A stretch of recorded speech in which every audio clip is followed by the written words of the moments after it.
el camino hacia la recuperación y donde la psiquiatría desafíe los mitos arraigados.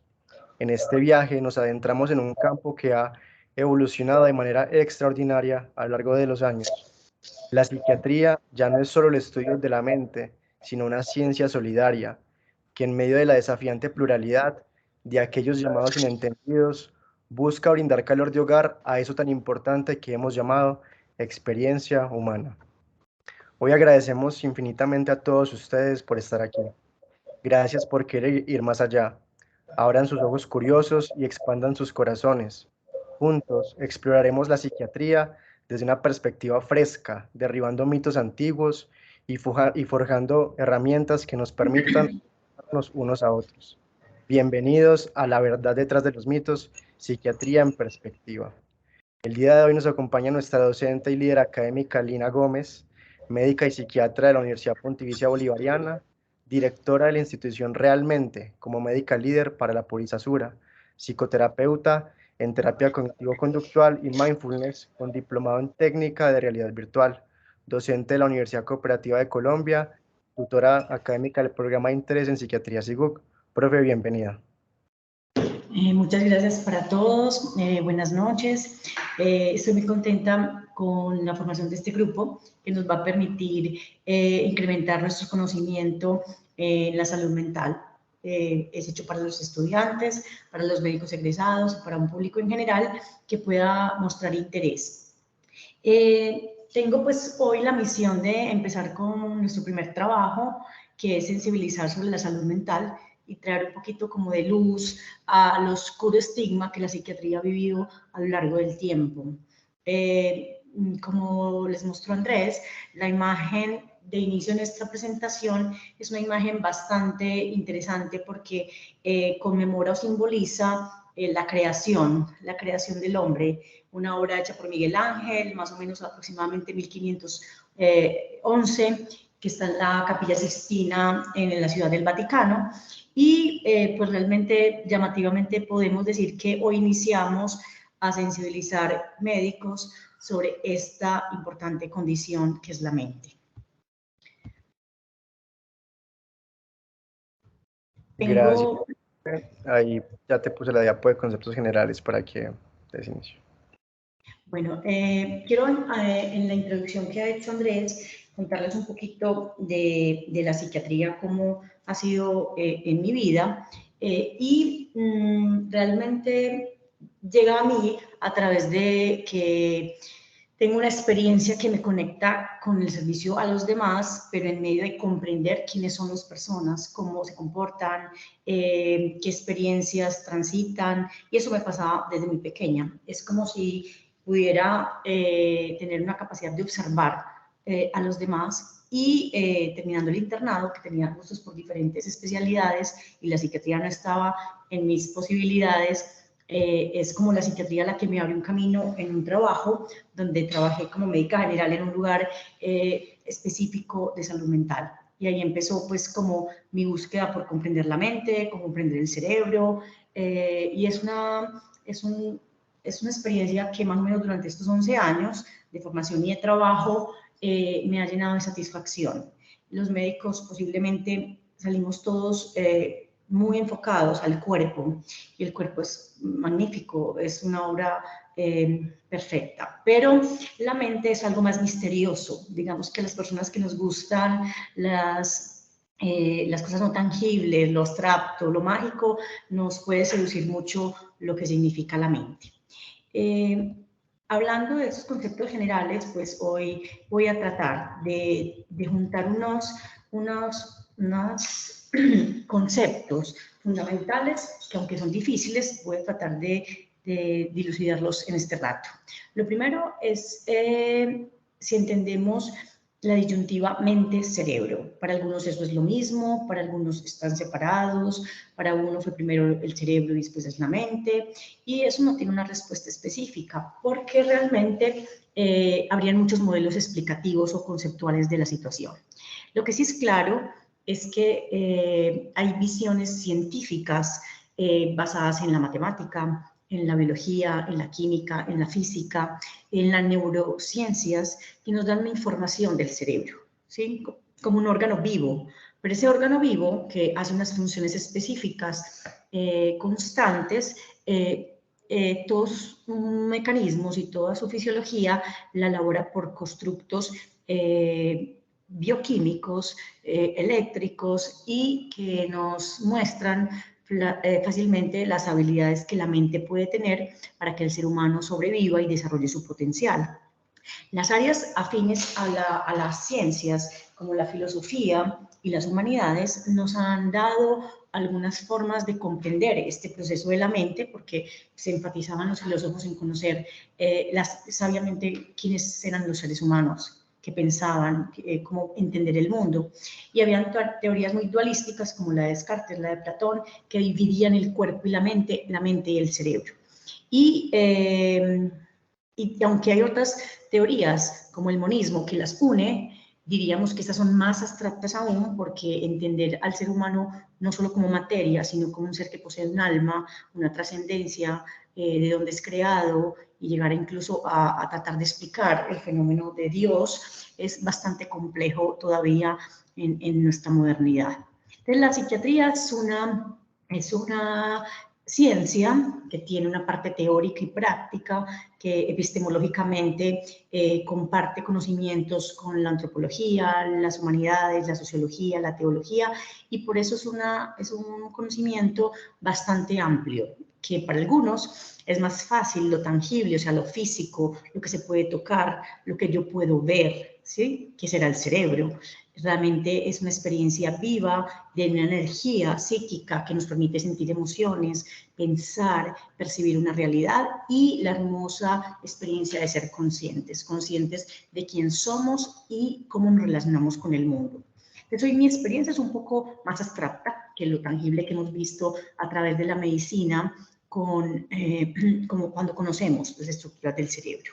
Prácticamente hay algunos simbologismos que nos ayudan con este dilema de la mente y el cerebro, y uno de los más conocidos es una analogía en un computador, donde el hardware sería el cerebro, sus estructuras, y el software serían su información, ¿cierto? Sus carpetas, su codificación que le permite funcionar. Están totalmente unidos, realmente se complementan y se necesitan, y por eso va a ser importante conocer todo este proceso de unión.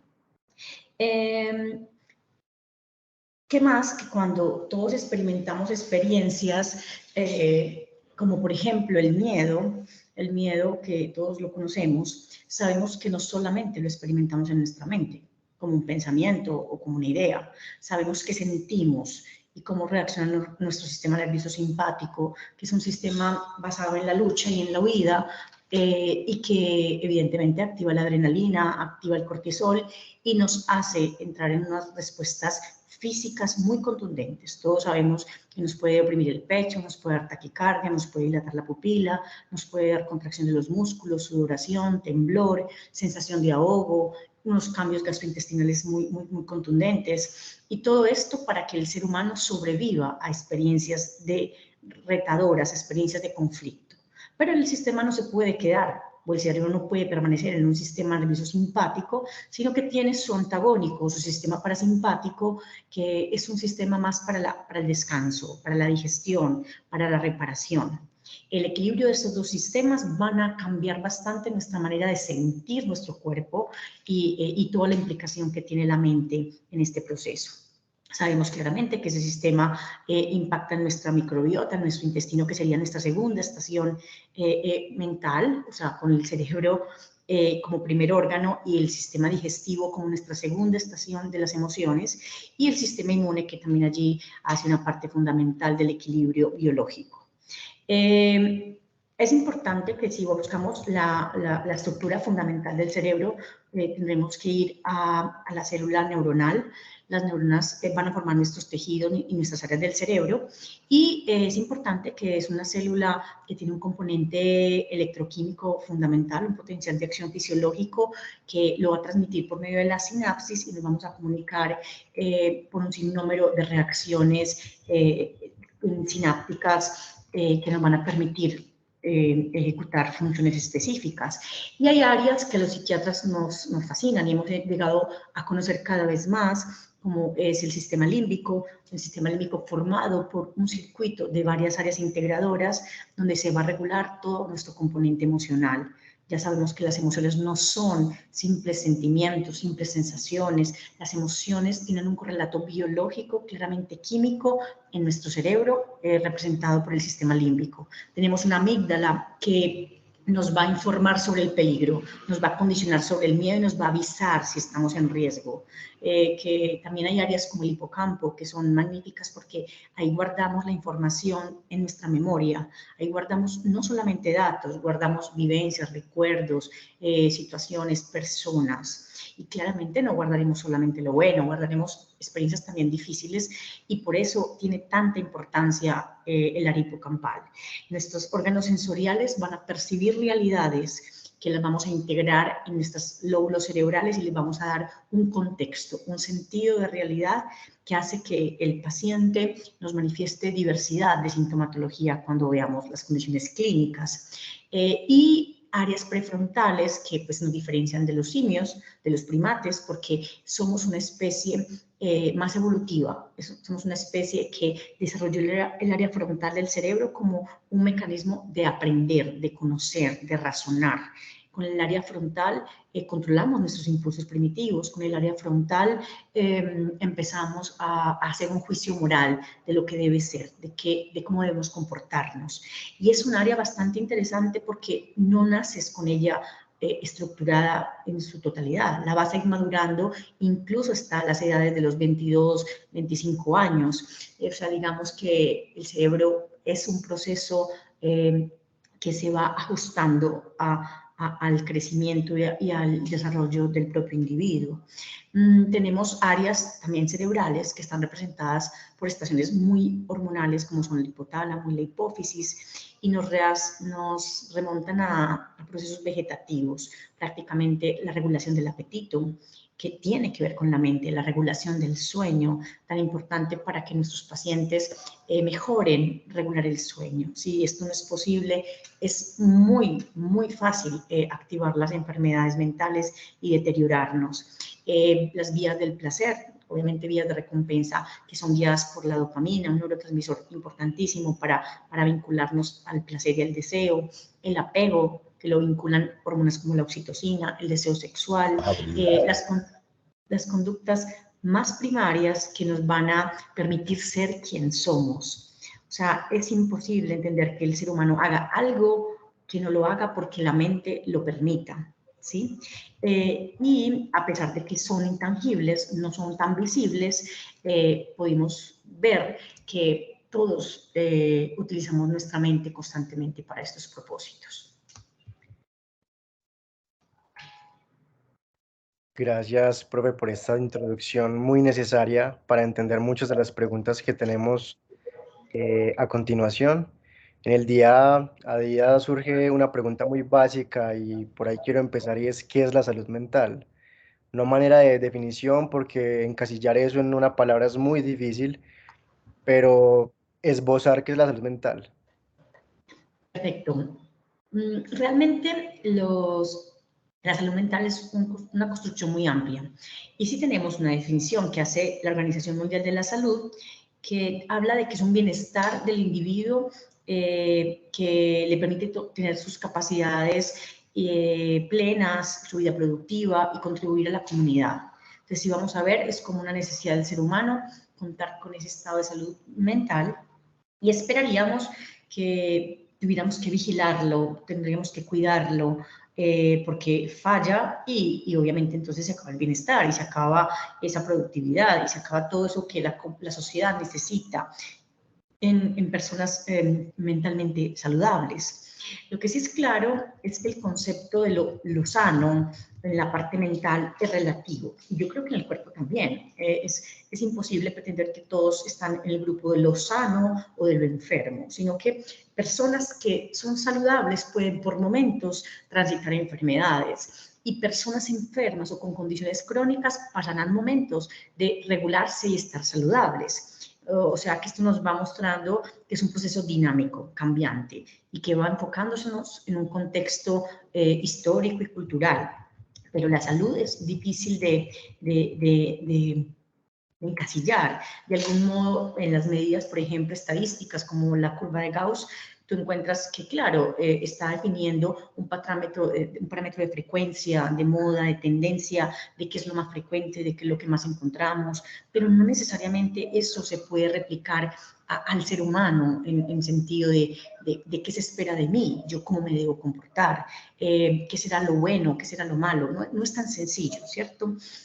Prácticamente la salud mental tiene una parte utópica, una parte de como un fin a veces difícil de alcanzar, pero sí buscamos que las personas tengan un espacio, que tengan un médico, como ha sido los médicos que ven el cuerpo, que buscan que el paciente tenga posibilidades de cuidar su salud mental. Gracias, profe. Las siguientes preguntas tienen mucho que ver con este cuadro de Robert H. Pinel de 1775. Antes se creía que lo que nos generaba locura eran demonios, eran posesiones, y con el tiempo fueron surgiendo terminologías que se convirtieron en un estigma. Entonces surgen dos preguntas muy importantes y es la primera, loco, enfermo, trastorno mental, ¿cómo es la forma correcta de decirlo? Y esto lo articulo con si estoy transitando una sintomatología, si estoy transitando una condición, ir al psiquiatra es aceptar que estoy loco. Bueno, tocas un punto interesantísimo que yo creo que es la parte fundamental de esta charla. Y es que ese término pues, es una expresión bastante estigmatizante, porque nos devuelve a la parte de siglos atrás, cuando todavía no conocíamos ni bien la mente, ni bien el cerebro, y no hubo otra forma que darle contexto a las personas enfermas mentales como seres evidentemente, como lo mencionaste, endemoniados, seres repudiados porque eran poseídos, eran personas realmente malvadas, les tenían miedo y realmente no hubo otra opción que pensar en los manicomios, pensar en cómo los asilamos, cómo los separamos de la sociedad, porque no queremos estar con ellos.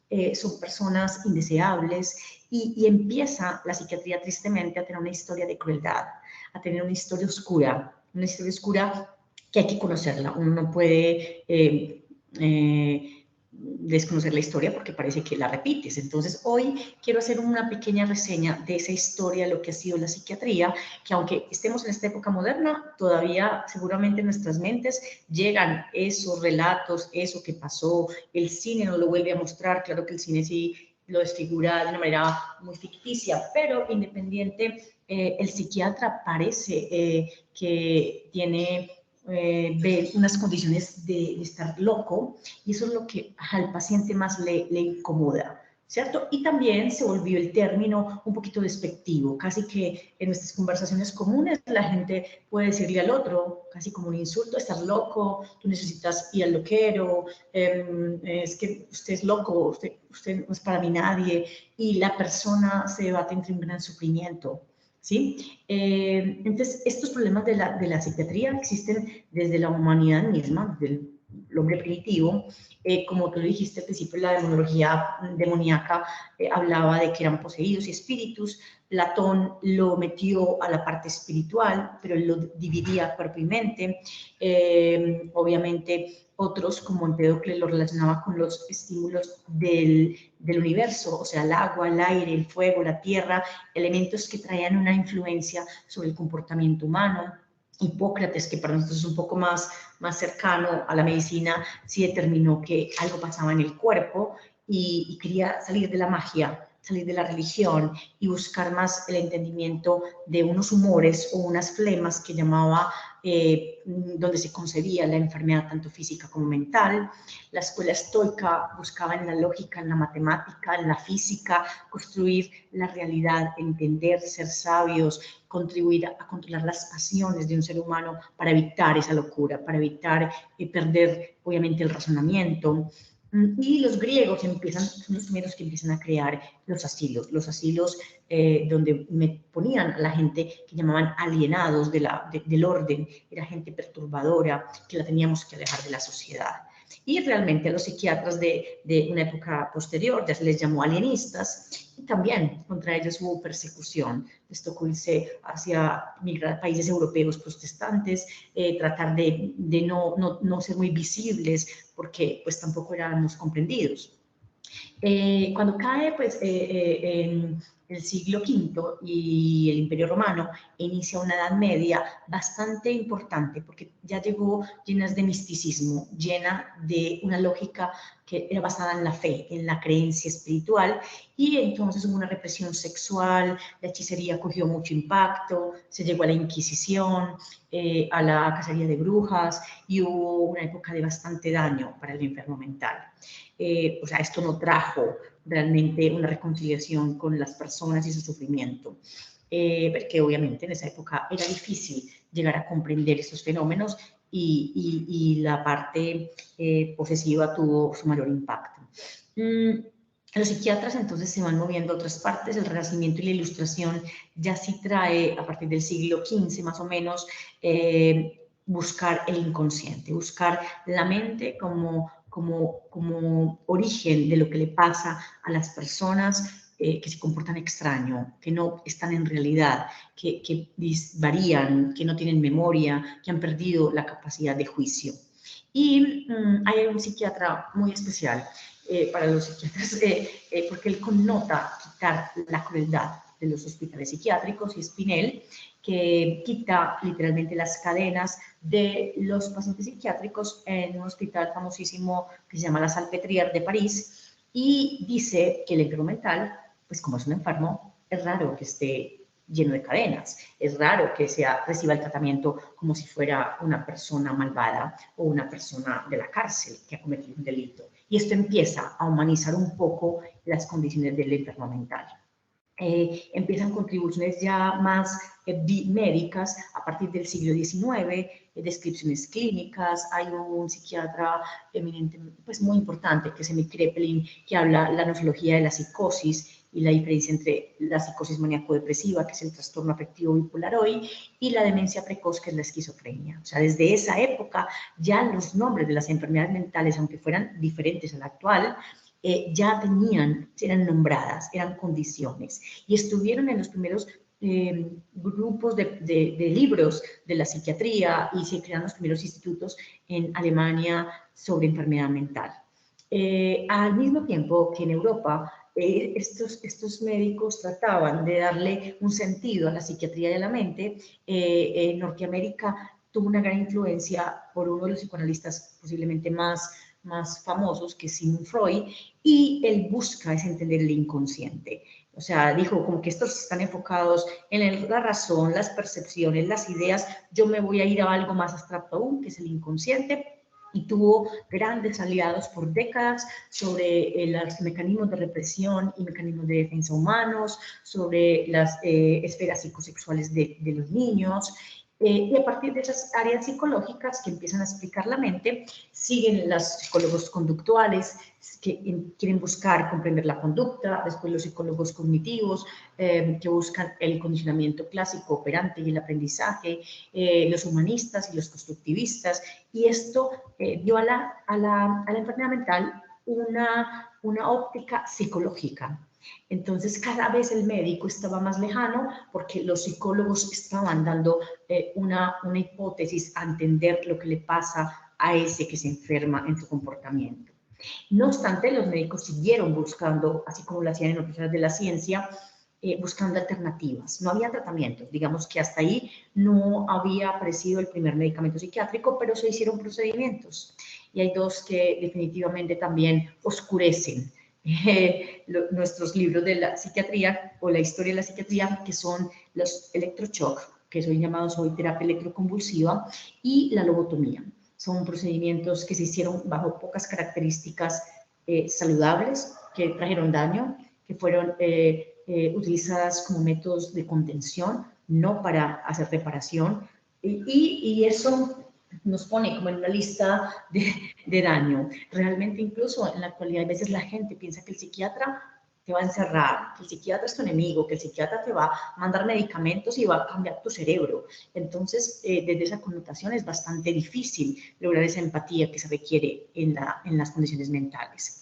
Ya sí, más o menos al inicio de los años 50, aparecen los primeros medicamentos, los antipsicóticos, que vienen derivados de los anestésicos y que buscan sedar, calmar, generar cambios en las percepciones del ser humano y de su mente. Le sigue el litio, un medicamento famosísimo para estabilizar los estados bipolares, le siguen las benzodiazepinas y ya como a pesar de que los IMAOs llegan en los 60, los 80 son una década fundamental para el inicio de los antidepresivos, medicamentos que han cambiado contundentemente la vida de los pacientes.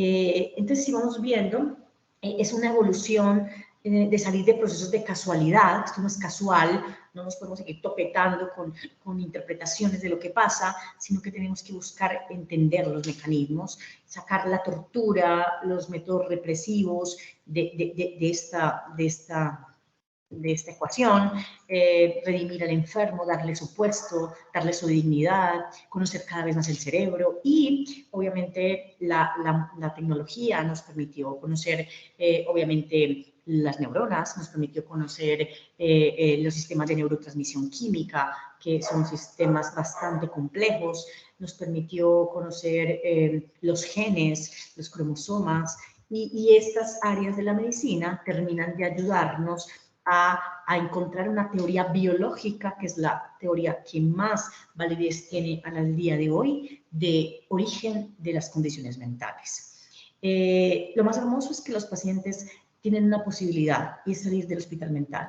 Es no quedarse recluidos, no quedarse aislados, van a vivir en su casa, se van a reintegrar, van a trabajar, van a ser más fructíferos y eso, duela al que le duela, lo han llevado a cabo los fármacos. Los fármacos hacen un antes y un después de qué pasa con las condiciones mentales. Sé que son malentendidos, sé que hay demasiado miedo, porque pues mira que esta historia tiene mucho terror, pero los fármacos tienen una selectividad cada vez más llamativa, permiten proteger tu cerebro, permiten mejorarte síntomas y recuperarte, evitándote crisis, permite proteger áreas cerebrales bastante importantes para a futuro. Y realmente nosotros nos encontramos en un punto donde hemos evolucionado, pero tenemos mucho temor. Y los pacientes tienen temor de consultar porque van a ser medicados. Y esto desdibuja lo que podemos hacer por los pacientes. Creo que con eso más o menos les muestro el panorama evolutivo de lo que es la historia de la psiquiatría y por eso que el concepto de loco es un concepto muy antiguo, muy estigmatizante, por el que debemos tratar de luchar en corregirlo. De hecho, el concepto loco hace referencia al estar psicótico.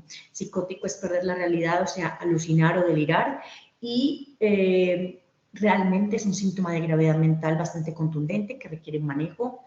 Y aunque el paciente no se puede autodeterminar en esos estados, requiere ser cuidado y requiere dignidad como persona.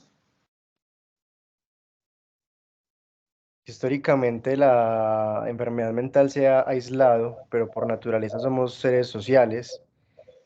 Y Sí. hablabas de un antes y un después gracias a los fármacos, o sea, una reinserción de cierto modo el día a día. Entonces la pregunta es si mi entorno influye en la salud mental en un antes, en un después, ¿cómo es toda esta jugada?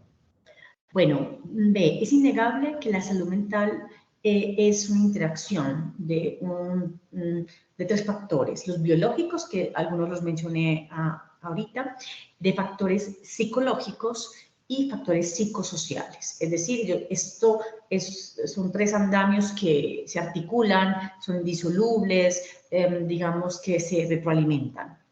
Por eso, adicionalmente, cuando la gente va al psiquiatra, o los otros médicos ven a los especialistas psiquiatras, dicen como, o sea, es que a estos les toca trabajar en áreas no solamente de la salud física, sino que hay que salir del cuerpo, hay que entender el exterior, hay que entender con quién vives, hay que entender qué experiencias transitas, y es cierto. No podemos quedarnos miopes a meternos en cabeza y cuerpo, sino que nos toca mirar el exterior. De hecho, por eso es tan fundamental que eventos traumáticos como experiencias abusivas, físicas o sexuales, situaciones de violencia, como viven nuestras sociedades, desastres naturales, pérdidas de un ser querido, duelos, acoso escolar para los niños, mucho estrés en la vida cotidiana, encontrarnos con pobreza, con poca posibilidad de estudio, hacinamiento, desplazamiento, inseguridad, nos convierte en una sociedad que va a afectar nuestra mente y que el ser humano le va a costar repararse estos daños y mira procesos como la discriminación racial, el difícil proceso de entender la igualdad, porque hay mucha inequidad de género en la vida socioeconómica y todo esto detrás lo que hace es ejercer violencias que hacen mucho daño al punto mental. A mí me gusta mucho decirle a mis pacientes y a los estudiantes también que la mente pues tiene unos circuitos y unas estructuras, pero hay algo fundamental y es que es como un soporte. Hazte de cuenta que finalmente lo que vives afuera se recuesta sobre un colchón, sobre un amortiguador. Y entonces la mente tiene que acomodarse a cada día que tú tienes, a cada experiencia nueva, a cada cambio, a cada pérdida, a cada fracaso. O sea que la mente no está hecha. No es como, ya tengo un corazón, ya hace tal función, queda en tal parte. No, el cerebro tiene que crear todos los días realidades, verdades, experiencias. Tiene que ajustarse a las necesidades. Y es por eso que en ese dinamismo es muy probable enfermar. Es muy probable enfermar, pero también es muy probable tener recuperación. O sea, debemos de dejar de ver la psiquiatría como la patología incurable, que no hay nada que hacer, porque hay mucho que hacer. Lo que tratamos es que haya más rapidez, o sea, el paciente no se quede oculto en sus síntomas, entienda de que sus síntomas no son que, yo soy así. Yo pensaba, doctora, que ser deprimido era que yo era así. No, ya es como, este cambio tiene una explicación y hay alguien que lo comprende y que lo puede tratar. Entonces, es bastante interesante comprender esos fenómenos biológicos interactuando con el ambiente y la parte social. Es llamativo la parte, profe, donde mencionas que el corazón ya está como ahí listo, el hígado, pero la mente está en ese constante de construcción y construcción. Correcto. Entonces hay una creencia popular de que como es la mente, no es algo tan tangible, surge la pregunta de si los problemas de salud mental solo afecta emocionalmente a la persona que los padece, solamente se queda ahí en la mente, no tiene como una sintomatología. Mira, definitivamente el sufrimiento interior del que padece la enfermedad es inmesurable, es impresionantemente alto. Pero familiares y personas que podemos convivir o estar cercanos a personas con estas patologías, también sufrimos un daño colateral. Es decir, no es nada fácil tener que tu compañero de trabajo tenga una enfermedad ansiosa, que tu profesor tiene un problema de sueño y duerme mal, que tu jefe tiene un problema del control de los impulsos, entonces es un hombre que es hostil y conflictivo. O sea, todos vamos a tener que relacionarnos con esos patrones insanos de las enfermedades. Y hay una parte interesante que es que todas las personas alrededor del enfermo tenemos un papel. El papel es, vemos los síntomas, incluso más contundentemente que el propio enfermo. Porque cuando hablemos de las enfermedades, vamos a encontrar que un signo muy común de la enfermedad mental es no tener introspección, o sea, no hacer insight de que estoy enfermo. Entonces, si yo no hago ese primer paso, pues no puedo decir, ay, voy a ir al médico porque me duele el estómago, porque algo anda mal, tengo reflujo, me duele la cabeza. No, acá el paciente se queda en esa condición. Entonces, el que está cercano, como familiar, como amigo, como persona de la sociedad que lo ve, le puede ayudar a decir que tiene que consultar. O sea, hay una responsabilidad colectiva en esto. Y en ocasiones lo que encontramos es que hay desconocimiento. Entonces es más común encontrar que la familia te dice, pon de tu parte, reponte, sé valiente, deja esa pereza, levántate de la cama, no tienes por qué quejarte, esto se va a quitar si te vas de paseo, esto es de gente frágil, débil. Entonces le sumas al sufrimiento de la enfermedad una connotación de que eres incapaz, y que el otro te está juzgando y eso hace demasiado daño. ¿cierto? Entonces, una parte muy importante que en nuestra ciudad existe y es que las instituciones psiquiátricas tienen grupos de padres, grupos de familias que están aprendiendo sobre la enfermedad de su familiar, que están entendiendo qué hacer, qué no hacer, ¿cierto? Cómo conocer los factores de riesgo, qué lo detona, cómo vigilo y ayudo a que mi familiar se tome su tratamiento, ¿cierto? Le acompaño a sus citas, le busco que tenga más adherencia con los tratamientos en vez de dejar esa parte de incomprensión y rechazo. Yo tengo bastantes pacientes que me dicen, doctora, fuera de que tengo esto, mi mamá no quiere vivir conmigo. Fuera de que esto padezco, mi esposa me deja. No tengo amigos, nadie me apoya. Entonces, mira, que el sufrimiento se va volviendo magnificado y lleva al ser humano a no querer más esta vida, ¿sí? Hay un psiquiatra chileno llamado Marcelo Sedkovich. Él habla de una ola actual del positivismo tóxico, y es que se ha normalizado que siempre a nivel emocional querer es poder. Por eso tiende a pensarse que usted está triste porque quiere. De ahí surge la Correcto. pregunta: ¿las personas con problemas mentales solo son de carácter débil? ¿Es porque son débiles? Bueno, eso también es un estigma bastante complejo y bastante conocido. Es como que volver a desconocer por completo qué hace la mente, las estructuras tan bellas que ahorita mencionamos, la capacidad dinámica de conectar neuronas y de funcionar autonómicamente, o sea, es decir, no por la voluntad. Yo no decido cuál es mi frecuencia cardíaca el día de hoy, yo no necesariamente decido qué quiero pensar, yo no necesariamente decido cómo controlo una emoción. Sí, son procesos autónomos, son procesos muy naturales que requieren es aprender a entenderlos, pero no necesariamente acá tiene algún poder la voluntad. Y eso cansa mucho al paciente, porque el paciente le hace pensar que dependerá de él, no de otros, no de un tratamiento, sino de él recuperarse. Esto los hace consultar muy tardíamente. Como yo creo que esto lo vemos en todas las enfermedades. Si tú te demoras un par de años para consultar sobre un trastorno psiquiátrico, pues evidentemente va a ser más difícil recuperarte. Eso no, vas a tener secuelas, no vas a responder de inmediato. Y la gente le llama diciendo a uno, ay, doctora, yo no sé por qué me demoré tanto. Ay, yo me quedé pensando, yo echándole a esto como voluntad, como que yo iba a ser capaz.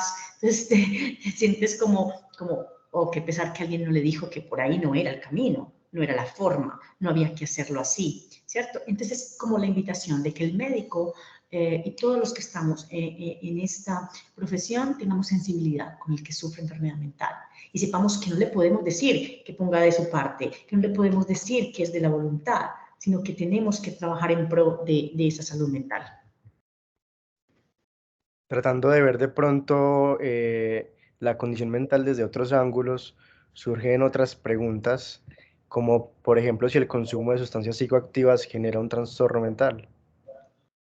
Mira, es una pregunta bastante importante porque es cierto que así como se conoció el cerebro, entonces aprendieron los científicos a construir moléculas farmacológicas para los trastornos, para cambiar algunos neurotransmisores, algunos receptores y modificar funcionamientos cerebrales. Eso hacen los fármacos. Pero a la par de que existen fármacos, se han creado sustancias con potencial psicoactivo, es decir, sustancias que pueden ir a tu cerebro y realmente lo complejo es que se comportan como impostores de todo el circuito que tú tienes para funcionar cerebralmente, llevándote a un cambio ultra rápido en tus emociones, en tus percepciones de la realidad, en tu memoria y en tu percepción de quién eres. Por lo tanto, ¿qué hacen? Cambiarte de inmediato. O sea, todos hemos visto a alguien alicorado y sabemos que ve cómo conversa o cómo hace o cómo dice o mira lo que alcanzó a decir o cómo cambia su motricidad, las conductas que empieza a desempeñar porque le quita, lo desinhibe frontalmente.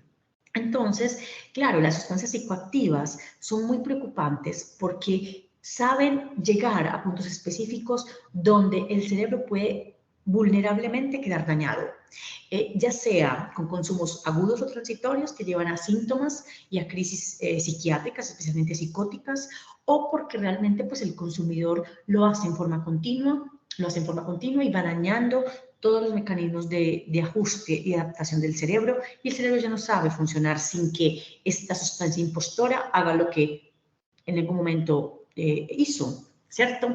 Y nuestra población más vulnerable a esto será los jóvenes. Si vamos a hablar de las enfermedades mentales, la juventud padece muy frecuentemente patologías duales que incluyen áreas de la condición mental y de la toxicidad por sustancias psicoactivas. Muchos tienen abuso, muchos tienen ya dependencia a drogas de alta potencia, altamente dañinas, y en ocasiones está esa falsedad de considerar que, ay doctora, pero eso es naturaleza, pero eso son de las plantas son inocuas. No, si vamos a ver las sustancias psicoactivas, la cocaína, los opiáceos, pues vienen de las plantas. Las plantas tienen alta toxicidad y ingerir esas sustancias podría ser potencialmente desde dañar y dejar secuelas psiquiátricas contundentes o incluso ponernos en riesgo de mortalidad o de compromisos al propio cuerpo. Entonces, sí es claro que las sustancias psicoactivas van a ser determinantes en la condición de salud mental de los individuos y que también nuestros pacientes con enfermedades mentales, mira, llamativamente, como han padecido esto sin ayuda, creen que en las drogas se van como casi a automedicar. Es doctora, pero es que mire, yo tomo licor para calmarme, porque soy muy ansioso. Pues mira, es como justificándose. No, doctora, es que yo venía tan triste, tan apagado, nada me gustaba, yo no sentía placer, yo tan deprimido. Pues el perico y la cocaína son mis amigos, son mi ayuda. Entonces, por qué si puedes caer en el mundo de las sustancias que son tan dañinas, buscando una automedicación que no va a ser positiva y no ha demostrado ser protectora? Y para los fármacos hay tanta limitación y eres tan renuente, ¿cierto? Se sigue cayendo en la simpleza, en buscar la salida rápida, en buscar una fuga. Bueno, hoy estoy muy aburrido, voy a una fiesta, nublo todos mis sentidos, cambio lo que tengo, no me siento así, y después vendrá ¿qué? Las consecuencias. Consecuencias que realmente son muy graves desde el punto de vista mental. Para cerrar este núcleo de conceptos generales y preguntas más comunes, hay una perspectiva de la que de pronto no hemos charlado mucho y es el carácter genético. De allí ¿Sí? surge la pregunta si las enfermedades o un trastorno mental se puede heredar.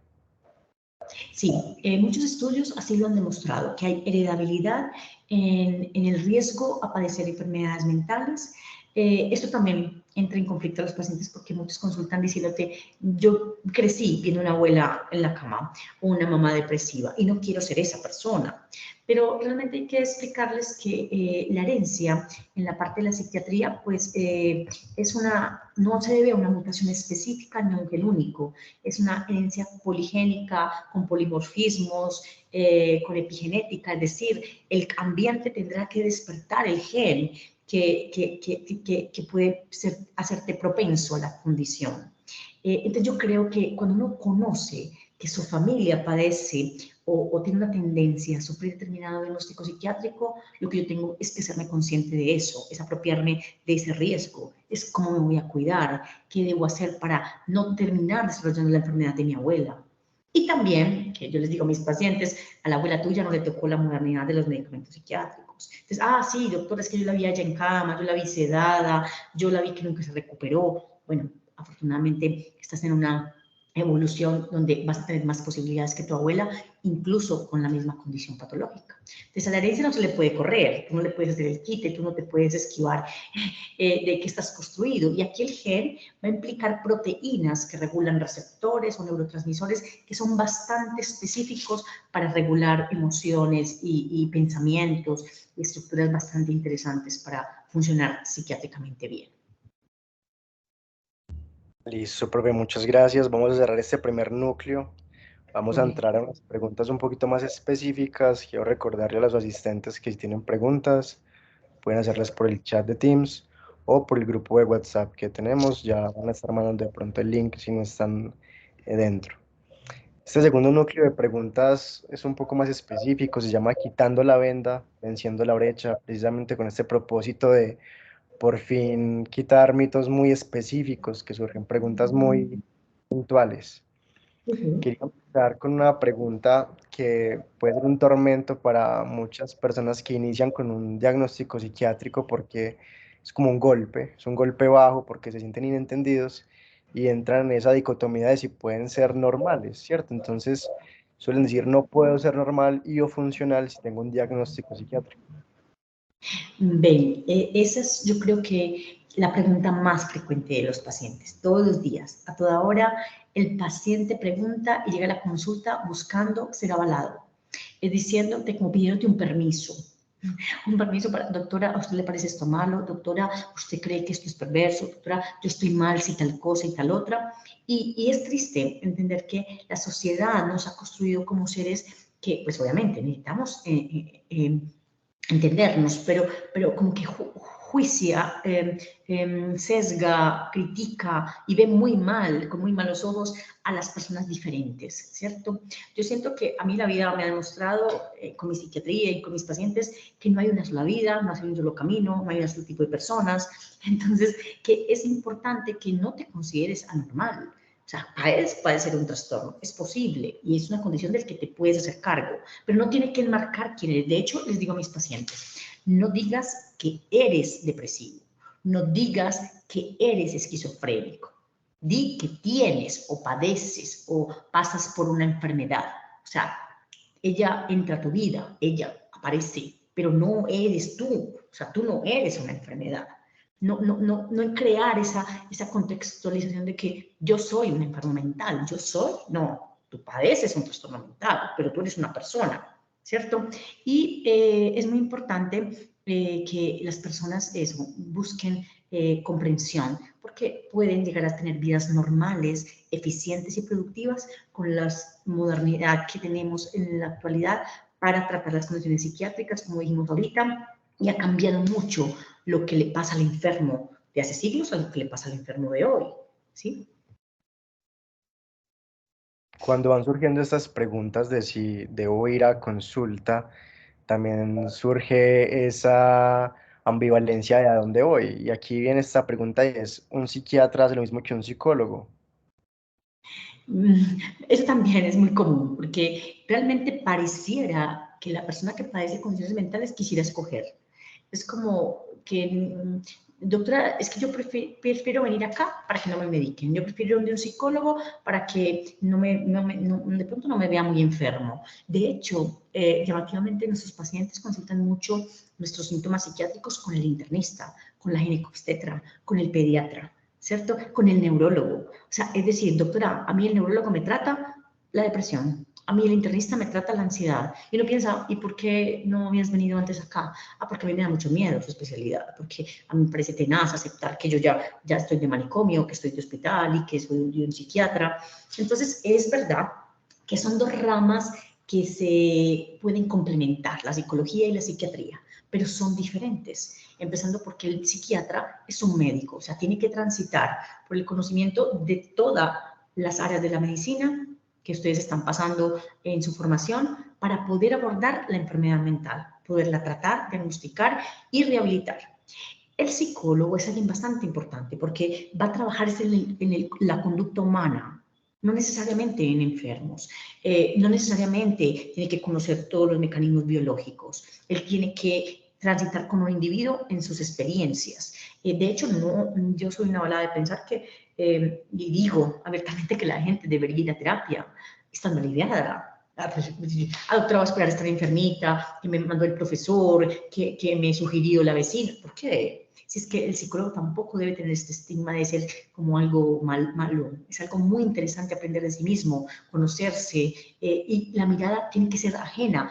Doctora, yo voy a aprender de mí misma porque yo me voy a autoobservar, yo me voy a autoconocer. Y yo digo, pero no hay nada más complejo porque tú vas a tener mecanismos defensivos que no te permiten comprenderte. Tú necesitas ir donde uno que conoce, que es la mente, conoce los comportamientos, las variables de las personalidades y te va a ayudar a entenderte como persona. O sea, no se hace consigo mismo. Uno no es su terapeuta, uno no es su psicólogo. Entonces, es bastante importante que somos diferentes y podemos llevar a la vida del paciente enfoques complementarios. Hablábamos previamente de que la psiquiatría ha tenido un yugo en los últimos tiempos y es la industria cinematográfica, ¿cierto? Por ciertos tratamientos de unas épocas. pero actualmente el principal mito es que solamente están los medicamentos. Entonces de ahí surge la pregunta si los psiquiatras solo se limitan a recetar medicamentos o hay otras alternativas que consideran. Bueno, yo espero que no. O sea, espero decirte que los psiquiatras no solo sepamos medicar, porque tenemos que aprender de otras áreas que pertenecen a la mente y tenemos que aprender a hacer terapias y tenemos la responsabilidad de ampliar nuestras formas de manejo de las condiciones psiquiátricas, porque no es una, son muchas y son diversas. No todas se pueden, pues, como enfocar de la misma manera. Lo que sí es claro es que si yo me imagino un psiquiatra del Hospital Mental de Bello, que es uno de los hospitales más importantes de nuestro territorio, yo me imagino que esos psiquiatras no hacen intervención terapéutica. Todo su manejo está enfocado en fármacos. ¿Por qué? Porque transitan con la condición psiquiátrica más compleja, que es la psicosis, la gravedad de todos los componentes afectivos en su esplendor. Y en esa condición el paciente no es susceptible de poder hacer terapia, no es ayudándole, conversándole, apreciándole, que se le va a quitar ese síntoma tan grave como la psicosis. Esos especialistas todos los días trabajan en el componente biológico y en la farmacología para ayudar a esos pacientes. Claramente, otros psiquiatras que estamos ubicados en otro contexto, o ya nos tocan las consultas, tenemos diversidad de pacientes y hay pacientes que su posibilidad de tratamiento va a consistir más en algunas conductas terapéuticas y no farmacológicas. Entonces, quiero explicarte que los fármacos son fundamentales, pero esperaría que no sea la única alternativa que exista en algunas de las enfermedades mentales. Continuando un poquito la línea de los fármacos, ya cuando el paciente está en la consulta y a veces sale, la falla terapéutica empieza desde que no inicia él mismo a tomarse los medicamentos, por también miedos que hay alrededor de estos.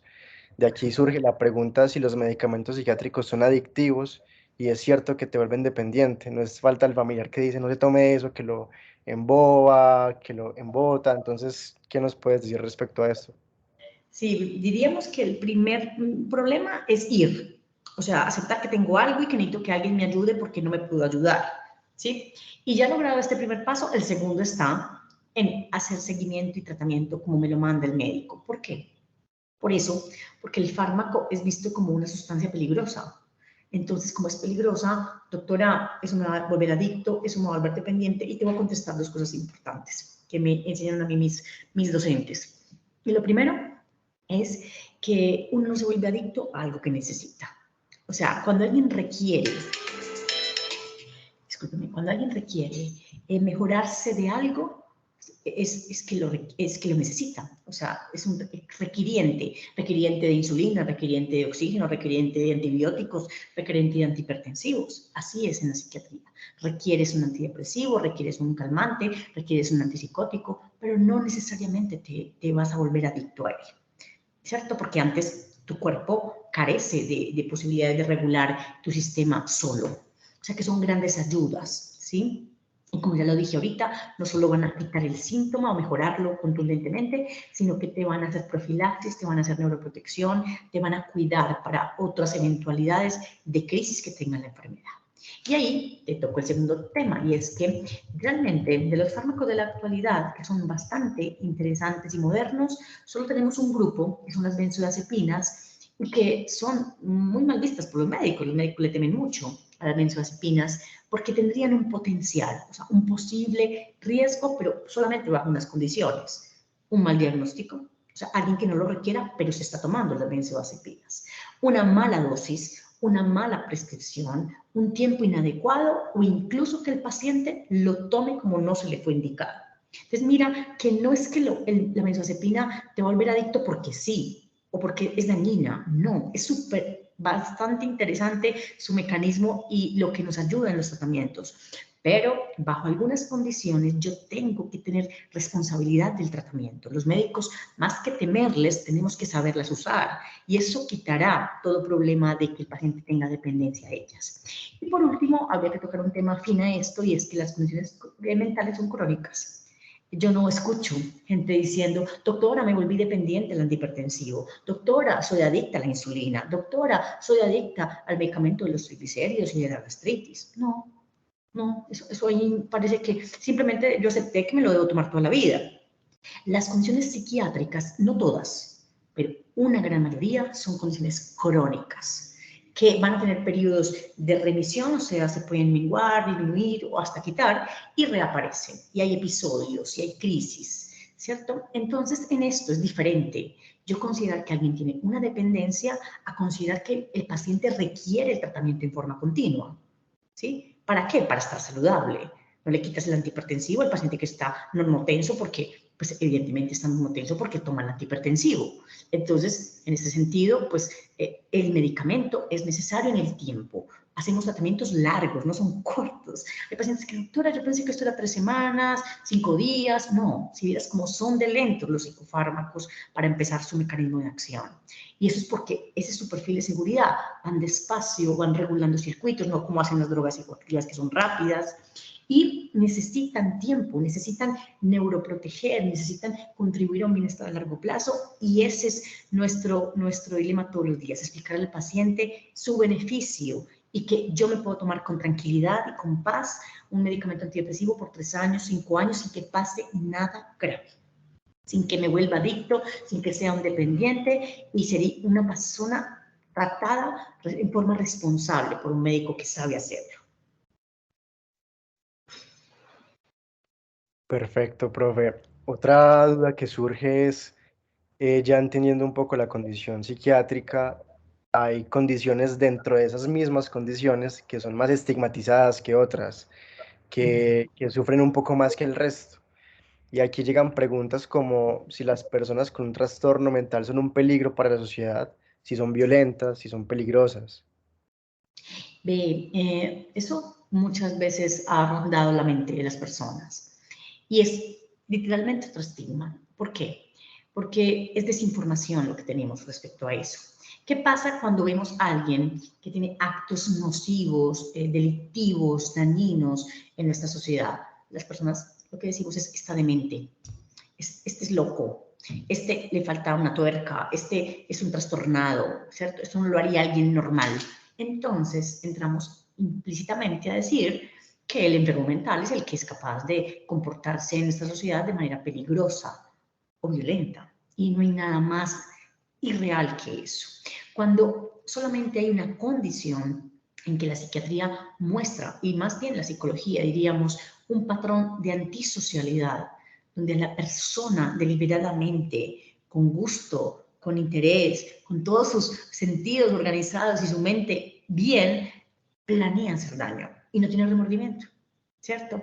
Estas son las personas dañinas y violentas y no deben ser equiparables con los pacientes. Los pacientes, difícilmente tú te encontrarás un psicótico, un esquizofrénico, un bipolar, que deliberadamente planee un asesinato, lo haga perfecto, se esconda, busque el mejor método, haga un daño contundente a la sociedad. Eso no pasaría porque su enfermedad le impide razonar con tanta habilidad. En cambio, el sociópata sí. El sociópata o antisocial es alguien demasiado dañino y no debe tener la connotación de enfermo. Y nuestros pacientes, yo te voy a decir, yo no tengo sino que, para decirte mis pacientes que son seres interesantes, inteligentes, familiares, hacen negocios, son emprendedores, son estudiantes, tengo niños, tengo abuelitos. Yo no encuentro ninguna maldad en ellos, como para empezar a tener miedo a mis pacientes psiquiátricos. Ninguno me van a hacer nada, ninguno me lo han hecho, ¿cierto? Es más, son buenas personas. Yo podría decir, padecen condiciones, se enferman, pero qué buenas personas son. Y yo les quiero ayudar a que su enfermedad no se vuelva una limitante, pero nunca me he topado con un peligro andante cada vez que veo pacientes psiquiátricos, como la gente supone que te va a pasar en la práctica clínica. Es normal ir a un chequeo de médico general, ir donde el internista, ir donde el nutricionista. No es tan común ir donde el psiquiatra, ¿cierto? Y eso ha llevado a que a veces se esboce una teoría y es que todos tenemos un diagnóstico psiquiátrico, pero no sabemos. Eso lleva a la pregunta si es cierto que en la actualidad todas las personas tienen un problema de salud mental y si es imposible no tenerlos. Bueno, como está formulada la pregunta, es claro que no todos tenemos un problema de salud mental. Esto es una generalización. Las generalizaciones del pensamiento realmente son sesgos cognitivos, o sea, son falsas. y son prejuiciosas, o sea, todos estamos enfermos, no, no es cierto, Andrés, pero sí hay algo que entender y es que las estadísticas han mostrado la alta prevalencia de las enfermedades mentales. Como decirte que 1 de 4 personas padece algún tipo de trastorno mental.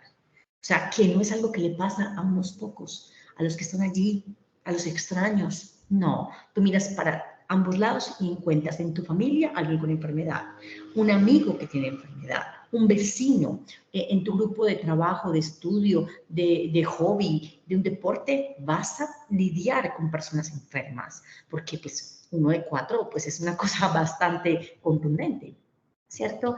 Pero yo pienso que es importante entender que son frecuentes, son prevalentes y que, mira, cogen prototipos completos, es decir, la niñez, la adultez mayor y el grupo de adultos jóvenes es su predilecto paciente, es al que más le impactan. Y nos preocupa mucho porque el adulto joven es una persona que está en etapa de productividad, de aprender, de crear una familia, de ser eficiente económicamente. Y entonces la enfermedad mental, como ninguna otra, limita su desempeño, ¿cierto? Cuando veas personas con discapacidad física, te vas a acordar de mí, que uno puede ver gente que pierde los ojos, pierde una mano, nació sin pies, y tú dices, qué capacidad de resolución, de otras estrategias, de seguir adelante. Ves a alguien con una limitación mental en la edad joven y hasta aquí llegaron sus sueños y hasta aquí es el fin de la historia. Entonces, por eso es tan importante tratar estas condiciones y no dejarlas cronificar y que se queden como una secuela, podría decirse. Y mira, afectan todas las razas, todos los géneros, todos los estatus socioeconómicos. O sea, la psiquiatría no escoge, o sea, es por igual. A todos nos puede ocurrir una condición de enfermedad mental. Listo, profe, para cerrar el núcleo de la charla y pasar las preguntas, la última pregunta que tenemos es si solo debemos cuidar de la salud mental si tenemos un problema de salud mental. Bueno, a lo largo de esta conversación hemos dejado de pronto claro y podrían todos contestarlo que no, ¿cierto? Porque esperar a la enfermedad es como esperar un desenlace bastante difícil de asumir y que puede dejar muchos riesgos. Entonces, la salud mental hay que hacer bastante prevención, hay que buscar en la política de salud pública, encontrar qué nos impacta. Yo le digo mucho a los pacientes, porque yo hago psicoterapia, que hay que aprender a entender quién es uno, qué te moviliza, qué te hace sufrir, cómo eres tú, qué piensas, cuáles son tus limitaciones, cuáles son tus mayores fortalezas, qué te da miedo, qué te caotiza, porque tienes que entenderlo, porque tienes que transitarlo, aprender, porque si no, pues va a llegar la vida y te va a mostrar de muchas maneras que estás afectado mentalmente. Ya uno conociéndose, ya establece, no sé, un mecanismo de resiliencia, unas habilidades comunicativas, unas estructuras de pensamiento más saludables, puede mejorar el diálogo interno de lo que uno se dice a sí mismo. No te imaginas el daño que uno puede hacerse cuando uno es un ser bastante punitivo, bastante conflictivo. Es importante, por ejemplo, yo también soy una persona que dice constantemente que la salud mental de los niños es fundamental, porque nosotros vemos adultos que cuando van a la consulta y ya traen el síntoma, o sea, cuando ya estás viendo está enfermo y tiene que consultar, tú empiezas a encontrar que su padecimiento tiene tratamiento, afortunadamente, pero que el origen no fue ahí, no fue cuando tiene 20 años, 30, es cuando tuvo 7, cuando tuvo 5, cuando tuvo 12. Entonces uno piensa, ¿qué hicimos mientras tanto? Rascando las pestañas, no sé, perder el tiempo, o sea, no se hizo nada. Y ese tiempo sería maravilloso si hubiera intervenciones en salud mental antes de enfermar. Yo sé que para el sistema de salud eso es, la doctora enloqueció, si cree que vamos a hacer políticas de salud preventivas en los jóvenes, en los niños, en la pauta de crianza, en los hábitos de las relaciones de pareja. No, a la gente le toca pasarle el conflicto, el fracaso, la enfermedad para que pues lo mandemos al psicólogo, lo mandemos al terapeuta, pero antes no le vamos a enseñar a la gente nada sobre las emociones, sobre cómo se gestionan, cómo se tiene una estructura de pensamiento más saludable. Entonces, si vamos a seguir con una sociedad así, el sistema hasta el final esperando al enfermo y los médicos solo vamos a ver enfermos, nos va a tocar la parte peor. Nos va a tocar lo nefasto, lo complicado, nos va a tocar el suicidio, nos va a tocar las secuelas, nos va a tocar el psicótico residual que no mejora, nos va a tocar la demencia imposible de corregir y pues realmente el médico ahí hace muy poco. Los médicos, pero las patologías psiquiátricas no las podemos curar, pero la idea es cogerlas tempranamente y sí creo que hay que cuidar la salud mental antes de enfermar. Muchas gracias, profe, por tan valiosa información. Para dar pie a la ronda de preguntas, la palabra clave para llenar el formulario va a ser creación, en alusión a la primera imagen que tuvimos en nuestra presentación. ¿Listo? Creación. Esa es la palabra clave. A continuación, voy a mencionar los nombres de algunas personas que hicieron las preguntas por el chat. Para Sí. dar paso a esta ronda de preguntas, dejamos esta última imagen del cirujano o la extracción de la piedra de la locura de Hemiksen en Bélgica. ¿Listo? Entonces, la primera pregunta, si es posible que abra su micrófono Valentina Ramírez, si no, la leo yo. Vamos a dar unos segundos a ver si Valentina puede hacer la pregunta directamente para interactuar entre todos. Correcto.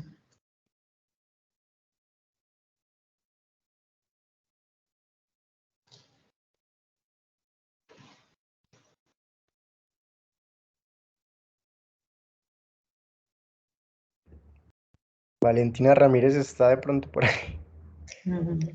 O de pronto, Bueno, voy a leerla. Dice, perfecto. ¿de qué manera, como médicos generales, podemos deconstruir la idea de que ir al psiquiatra es estar loco? Ok, bueno, yo creo que lo importante es que tú tengas sensibilidad por la condición mental. Cuando el que primero se asusta, el que primero abre los ojos, el que primero tiene una actitud descalificadora de la enfermedad es el médico, pues para el paciente es muy complejo que lo estés mandando en el psiquiatra, porque ve en ti esos gestos y esa inconformidad y ese desconocimiento de esta rama de la medicina. ¿Cierto?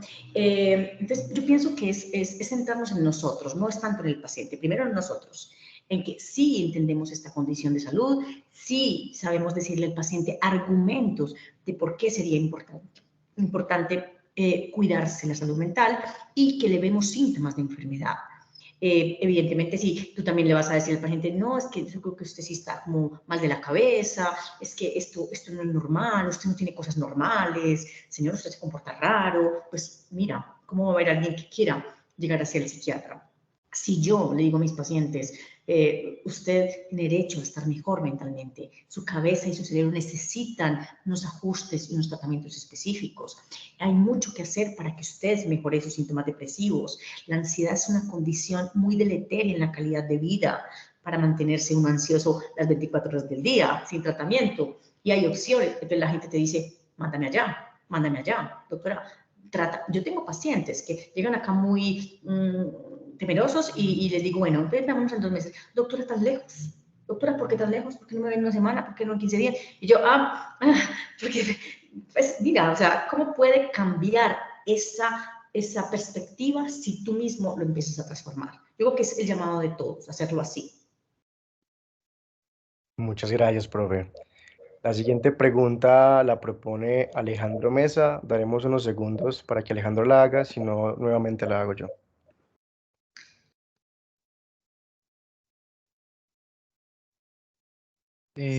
Bueno, no sé si me escuchan bien. Te escuchamos. Ok. La pregunta pues se basaba en lo siguiente. Pues ya que la psiquiatría es una rama, pues sí, es una rama muy importante en la atención integral del paciente, porque muchas veces los médicos le huyen al conocimiento de esta, a las herramientas que esta puede ofrecer a la atención integral pues, del paciente como tal, y porque también hay tanto miedo a una atención psiquiátrica, tanto por parte del médico como por parte del paciente y de la sociedad en general, ya que hay un estigma social, o pues porque hay un estigma social o una discriminación como tan grande que puede llevar a afectar pues aún más a los pacientes como tal? Mira, lo primero es que evidentemente la enfermedad física nos lleva ventaja. Nos lleva ventaja porque es observable, porque es localizable, porque yo sé que si a ti hoy tienes una hemorragia y un sangrado, nadie está pensando que por qué vas a ir a urgencias. Todo el mundo sabe que es lo que tienes que hacer. No te gusta tener un cáncer, pero si te dicen que tienes un cáncer, no toca más otra alternativa que tratarte. Al cuerpo le corremos, al cuerpo lo entendemos, el cuerpo aceptamos que se enferma, no nos gusta, pero lo aceptamos. La mente es invisible, la mente es un mecanismo, es una estructura viviente, transformable. Entonces queda como en el campo de lo abstracto. De hecho, yo tengo muchos amigos de otras especialidades y me dicen, pero vos cómo te gusta lo extraño, pero tus pacientes deben ser muy raros, o sea, yo no me imagino siendo un psiquiatra, ¿cómo puedes hacer eso? Y yo pienso que, bueno, siquiera hay personas como yo, que les gustan otras áreas de la medicina más abstractas, sí lo son, pero bastante importantes. Nuestras redes sociales y nuestro mundo moderno está lleno de ruido, está lleno de desinformación. Fácilmente salimos a decirle a la gente qué tiene que hacer, nos sentimos dueños de una verdad, hablamos de lo que no sabemos. Y con eso quiero decirte algo a ti y a todos tus compañeros y compañeras, y es que los médicos tenemos una función básica y es no hacer daño. Y eso se lo decimos en el día que nos graduamos al juramento hipocrático. No vamos a hacer daño. Entonces yo tengo que pensar como persona, como sociedad y como médico, cuántas veces recomiendo cosas que no sé. Cuántas veces le he dicho a la gente que eso no es verdad y no lo conozco. Yo, por ejemplo, yo no arreglo mi carro, yo no soy mecánica, yo no sé nada de mi vehículo excepto manejar. Entonces yo creo que zapatero a tus zapatos. Hay que tratar que las personas que han conocido y han desarrollado áreas biológicas de la medicina enfocadas en la salud mental y en la psiquiatría digan qué es lo que hay que hacer, qué es lo que conviene, qué es lo que necesita el enfermo, ¿cierto? Y otras especialidades médicas lo aprendan, porque te voy a contar, ustedes son privilegiados, les tocó una etapa en la que las universidades forman dentro del pensum del médico general en psiquiatría, pero hace unos años no era así. De hecho, a mí me tocó 2 meses de psiquiatría, ahora es un semestre. Y en esos 2 meses solamente hice 2 prácticas donde fue al hospital mental. Solo 2 prácticas. A mí no me gustó la psiquiatría en pregrado. Para mí fue extraña. Más que enseñarme algo, no, esto fue una experiencia posterior. Pero eso te dice que hay muchos especialistas, cirujanos, dermatólogos, que no entienden esto. O sea, están tan equivocados como el resto de la sociedad. Entonces, ustedes tienen una forma de apalancarse más porque la universidad está buscando integralidad entre el cuerpo, que lo han visto durante muchos semestres, y esta parte final que incluye a la mente. Perfecto, profe, muchas gracias. La siguiente pregunta la hace Karen Natalia Contreras. Si de pronto está por ahí. Hola chicos, buenas noches. Hola profe. Hola. Escuchamos. Me presento, soy estudiante de psicología y pues me pareció muy importante en el tema que tocabas de cuál es la diferenciación entre el psicólogo y el psiquiatra, cuál es el trabajo que se hace cuando se lleva a cabo el proceso de interconsulta con psiquiatría. Correcto.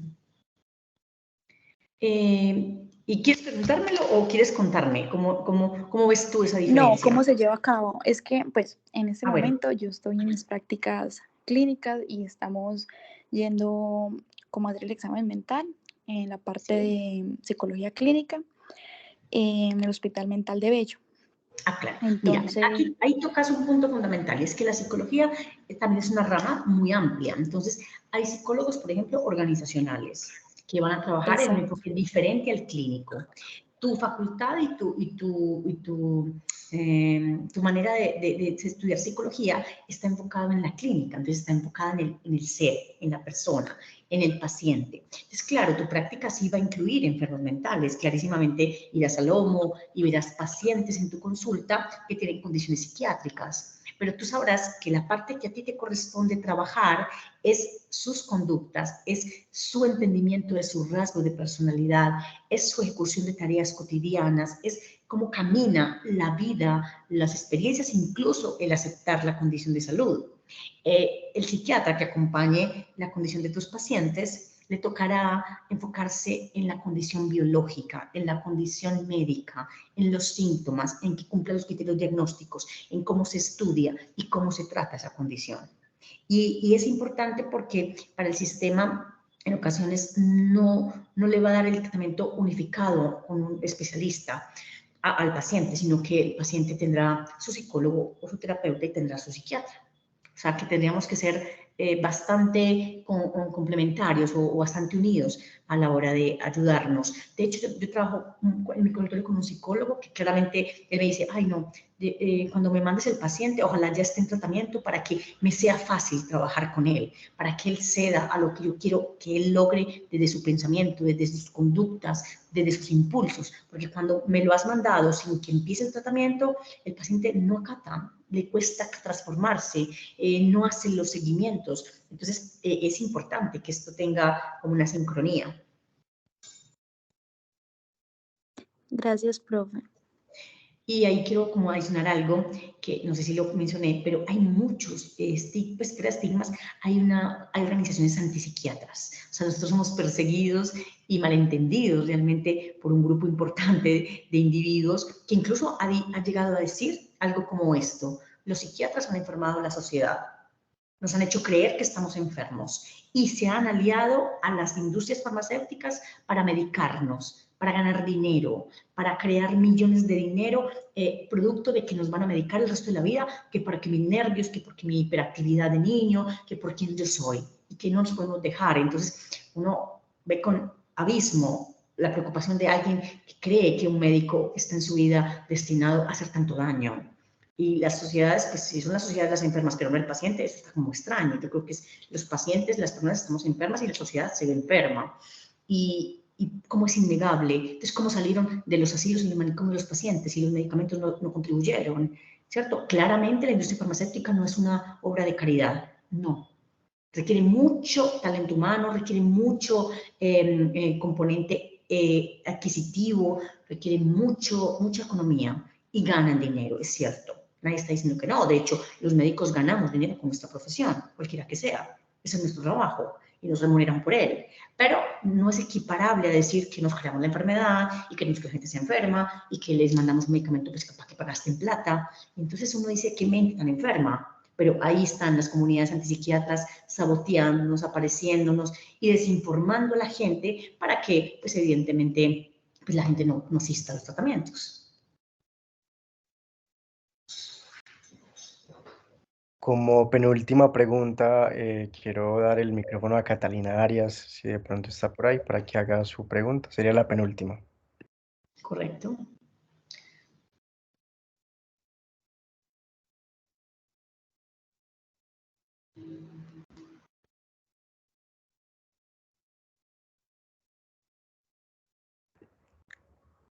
La pregunta sale un poco como de los mitos, pero a grandes rasgos es como, ¿de qué manera un médico puede diferenciar una causa de una remisión a psiquiatría o una remisión a psicología? Y en caso tal de ser una urgencia, ¿qué triaje sería una urgencia psiquiátrica? Bien, creo que yo soy una convencida que el sentido común no falla. Entonces uno tiene que seguirse por el sentido común. Sin incluso conocer mucho, teóricamente.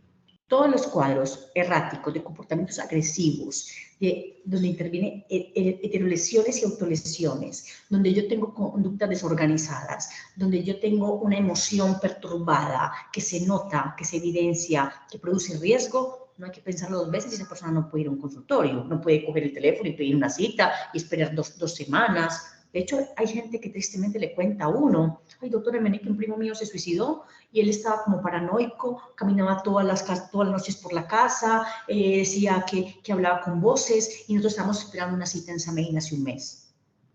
Y uno solamente piensa como, ¿pero por qué? ¿Por qué esperar una cita si el hombre estaba francamente psicótico y enfermo? Ah, porque nos dijeron que pidiéramos una cita. Y uno piensa, pero ante esa magnitud, esa persona se tiró de ese balcón. O sea, no puedes esperar ante lo inminente. La urgencia psiquiátrica es de ya. no hay nada que hacer, no hay nada que esperar, hay que contener, hay que sedar, hay que mejorar de inmediato la condición del paciente. Con respecto a que si empiezas por la psicología o la psiquiatría, pues yo creo que ambas de las áreas podríamos saber qué es de nosotros. Entonces, a mí hay pacientes que me dicen, doctora, yo creo que yo tengo algo psicológico, pero si usted me ve, usted podría decirme, ah, claro, yo te hago una valoración, yo miro mis planteamientos y sé, y decirte, mira, tú vienes hoy acá con una necesidad y tu necesidad es aprenderte a conocer, es mejorar tu habilidad social, es regular tus relaciones de pareja, es vincularte afectivamente. Eso puede que un psiquiatra como yo, por ejemplo, que me gustan las psicoterapias, nos interese, pero los psicólogos tienen mucha habilidad para ayudarte en eso. Y en cambio hay gente que, doctora, imagínate que yo vine primero donde el psicólogo y él me dijo claramente que yo cumplía todos los criterios diagnósticos del DSM-5 para sufrir ansiedad social y fobia social y que yo debía venir primero aquí, que él era complemento, pero que lo principal era que viniera. Obvio, él también puede buscar los manuales y entender dónde debe el paciente empezar el tratamiento. Muchas gracias, profe, por esa claridad. Por último, llamo a Valentina Arismendia que realice su pregunta y con esto iríamos finalizando la charla del día de hoy. Claro. Bueno, la pregunta en realidad pues es como un poquito larga. Entonces es como explicar a los pacientes que la medicación no es mala y que antes les ayuda y es beneficioso para ellos. Entonces es como la primera.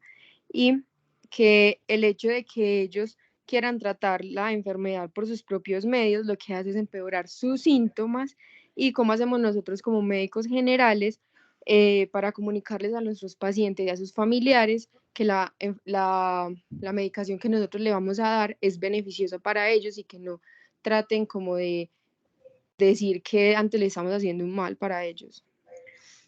Bueno, entonces mira, creo que la pregunta tiene como el mismo tema y es la medicación y el fármaco. Entonces, hay que tratar de explicarle al paciente y a su familiar que los síntomas que ahí aparecen, o sea, sentirte así de triste, dormir tan mal, no poder comer, estar obsesionado, este sufrimiento que manejas, de explicarles que ese síntoma se podría reparar. Yo no conozco a alguien que duerma mal, que curse con insomnio crónico, que no se le ocurra, ay, Dios mío, ¿será que hay algo para esto? Porque eso es horrible, es un padecimiento espantoso. Cuando alguien te dice, mira, hay una solución, uno puede mejorar el sueño con esto, ay, por favor, démenlo, yo me lo quiero tomar, yo lo quiero recibir. Entonces, lo primero es tener empatía y sensibilidad con el síntoma y devolverle al paciente y al familiar que eso tiene posibilidad de corrección y que aunque les parezca extraño, los fármacos hechos por muchas tecnologías y que han avanzado en el mundo, es que han pasado el rigor de la ciencia. Yo me tomaría un medicamento mañana si lo necesitara, porque sé que hacen los laboratorios y sé que han construido medicamentos altamente potentes y efectivos. No lo dudaría un segundo. No pensaría 3 veces si mi hijo lo necesita o no. Si alguien se lo prescribe, yo aceptaría que esa persona me está diciendo algo que considera importante para mí. Entonces ahí tocas un punto y es que el médico conozca y argumente, que el médico, por ejemplo, es que yo trabajo mucho con los médicos primarios de Sura y me mandan pacientes que, ay doctora, imagínese que ese doctor la conoce a usted. Me dijo que viniera aquí y me dijo, vea, se rascó la cabeza, dijo, usted sí tiene como depresión, eso como es de tenaz. Bueno, a ver, yo recuerdo que si vienen algunos medicamentos, tómese este a ver cómo le va. Doctora, a mí me dio mucho miedo tomarme eso. Es que ese señor no tenía seguro y no tenía certeza, no tenía seguridad. Obvio, pues dime cómo yo me voy a poner en manos de una persona que no duda, que no sabe. Entonces, doctora, yo tengo comprado ese medicamento y hay veces yo me encuentro que ese era el medicamento. O sea, que yo dije, él sí sabe, pero no sabe que sabe. No se muestra capaz, no se muestra diligente, no se muestra seguro y es imposible que me transmitas confianza y seguridad si no la tienes. Yo mismo me voy a dar cuenta si tú me estás contando algo que tú no sabes. Entonces, el médico tiene que tener buenas habilidades comunicativas para explicar la enfermedad, decir argumentos de que los medicamentos han podido, mejorar las emociones, regular la ansiedad, quitar la psicosis, regular el impulso, controlar el sueño o modular el sueño, el apetito, las obsesiones. O sea, los fármacos han demostrado grandes cosas. Lo único que no es enseñar a pensar. Esa función tan importante que es metacognición, pensar sobre lo que pensamos. Para eso no hay fármaco. Cuando mis pacientes, doctora, yo quiero ser positiva, doctora, yo necesito perdonar, yo necesito alejarme de las cosas negativas. Yo sé que yo no tengo un fármaco que ofrecerle. Más faltaba que yo fuera a decir, vea, eso se le quita con fluoxetina, eso se le quita con sertralina. No, yo tengo que decirle, esa es tu construcción de la mente, de cómo piensas. Y claramente uno primero piensa, uno después siente una emoción y después hace una conducta. O sea, esto va unido, es como un trípode. Entonces, para los pensamientos no hay nada, solo terapia, solo reconstruir nuestra mente. No sé si la inteligencia artificial traerá alternativas a que yo me inserte un chip de positivismo, de quitar la paranoia, no sé. Pero sí sé hasta ahora que los fármacos no te enseñan nada, solo te quitan síntomas, te regulan circuitos químicos y lo hacen demasiado bien, a lo cual uno no debe querer sacrificarse si es algo que te va a transitar por una mejoría clínica. Entonces, lo primero es tener certeza, conocer de qué estás hablando, darle argumentos al paciente y te voy a decir, por final, no puedes obligar a nadie. Yo tengo pacientes que claramente les digo lo que quiero, lo que se merecen, lo que necesitan, lo que pueden transformar sus vidas y se demoran un montón. Han llegado acá, doctora, ¿usted se acuerda de mí hace 7 meses? Yo como que los primeros 3 meses no quise hacerme lo que usted me mandó. Y yo, esta es tu decisión, es tu libre albedrío, yo lo tengo que respetar, no puedo perseguirte para que lo hagas. Pero ¿sabe qué, doctora? Definitivamente sí. ¿Y sabe qué? Yo nunca me imaginé que me iba a mejorar tanto. Tengo pacientes que todos los días, me gustaría hasta grabarlos, no se puede, pero me gustaría. Ay, doctora, eso es una maravilla el Effexor. Ha cambiado mi vida contundentemente. Primero Dios, usted y el Effexor. Y yo, pero ¿cómo? O sea, eso está muy bonito. O sea, es como que ¿qué nube tenía? O sea, qué incapacidad de ver la realidad. Eso es lo que pasa con las enfermedades mentales. No puedes tener una buena decisión porque te cuesta bastante. Entonces, si el médico ayuda, si el acompañante, el familiar, sí, tómate eso que te mandaron, la doctora sabe por qué te lo manda, tómate lo que te pueda convenir, evidentemente todo evolucionará. Muchas gracias, profe. Con esto finalizamos el segundo núcleo de la charla del día de hoy.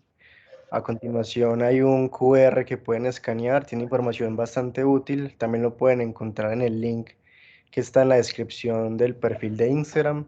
Les recordamos que esta charla quedó grabada y va a ser subida al canal de YouTube. Y para premiar la participación inesperada que tuvimos el día de hoy, que fue mucha gente, tenemos una sorpresa para ustedes. Queríamos escoger nosotros como junta directiva la próxima charla, pero la escogeremos entre todos. Es lo más valioso que podemos hacer para retribuirles haberse quedado hasta el final. Así que entre hoy y mañana enviaremos una encuesta para que entre todos escojamos la siguiente charla o taller que vamos a brindar. Invitarlos como junta directiva a reconciliarse con la psiquiatría, a abrazar la psiquiatría, a verla como una ciencia solidaria, una rama muy solidaria que busca generar un calor de hogar en todos los pacientes. Y por último, y no menos importante, darle las gracias a la profesora Lina por tan increíble presentación. Gracias por sacar tiempo, profe, y bueno, una palabrita y de despedida para todos. Pues no, decirles que el placer fue todo mío, que me siento feliz de que hayan estado acá. Yo sé que el tiempo y el cansancio a esta hora es difícil, pero lo vale aprender. Todos generalmente enseñamos y aprendemos y esto nos va a transformar como personas y como sociedad. Entonces les agradezco mucho la invitación.